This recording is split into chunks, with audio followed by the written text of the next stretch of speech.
हजुर सरले मलाई यो ERP को बारेमा चाहिँ एकदम स्पष्ट बनाइदिइहाल्नु भयो। पक्कै यो भिडियो हेर्नेहरूले पनि पक्कै बुझ्नुहुनेछ।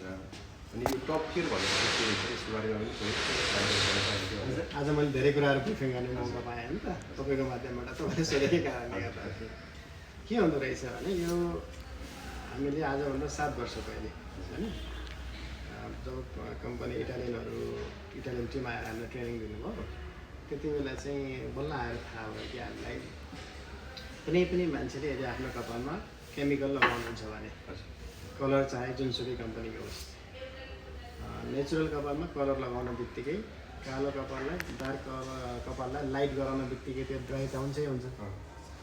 संसारको कुनै यो एकदमै ठुलै कम्पनीले पनि यो भन्न सक्दैन कि मेरो कलर युज गरेर कपाल ड्राई हुँदैन भन्नु सक्दैन होइन।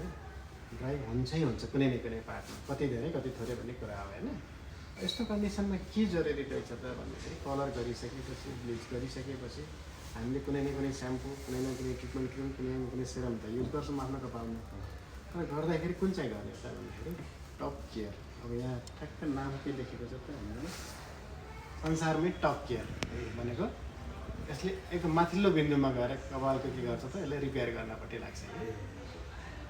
यही भएर के गर्छ तपाईँ टप केयर भन्ने एउटा शब्दले के बतायो तपाईँको यदि कहीँ कतै कलर गर्ने क्रममा ब्लिच गर्ने क्रममा कपाल ड्राई ड्यामेज भएको छ भने त्यसलाई यसले चाहिँ केयर गर्छ, बचाउँछ भन्ने कुरा आयो। र अब आज तपाईँकै माध्यमबाट तपाईँले सोधेकै माध्यमबाट मैले सबैलाई के कुराहरू सेयर गर्न चाहन्छु भने नेपालमा sulphate free shampoo, प्याराबिन free shampoo, colouring free shampoo भन्ने कन्सेप्टहरू चाहिँ प्रोफेसनली रूपमा सलुनमा गएर बुझाउनु चाहिँ सबभन्दा पहिले हामीले गरेको 7 वर्ष पहिले होइन। यसको के अर्थ रहेछ त भन्दाखेरि अझै पनि बजारमा हेर्नुहुन्छ नि धेरै कम्पनी, त हजारौँ कम्पनीको ब्रान्डहरू आएका छन् होइन। जहिले पनि सल्फेट फ्री भनेर भन्नुहुन्छ होइन। अनि सल्फेट फ्री भन्नुहुन्छ तर एउटा कुरा जनतालाई के थाहा छैन त भन्दाखेरि जस्तो हामीले ग्यास्ट्रिक भएको मान्छेलाई ग्यास्ट्रिककै औषधि सजेस्ट गर्नु पर्यो, प्रेसर भएकोलाई प्रेसरकै औषधि सजेस्ट गर्नु पर्यो हो कि होइन। तर एउटा स्याम्पू बनाएको छ सल्फेट फ्री छ, प्याराबिन फ्री छ, ल ग्यारेन्टी छ, ल लिनुहोस् है भनेर के भयो जनताहरूले बेचिरहेको छ। अब यस्तो स्याम्पूले सल्फेट फ्री ट्रिटमेन्ट हुँदैन, रिपेयर हुँदैन। सल्फेट फ्री हुँदैमा रिपेयर हुँदैन। के हुन्छ त भन्दाखेरि सल्फेट फ्री भनेको गाज नआओस् भन्ने हो।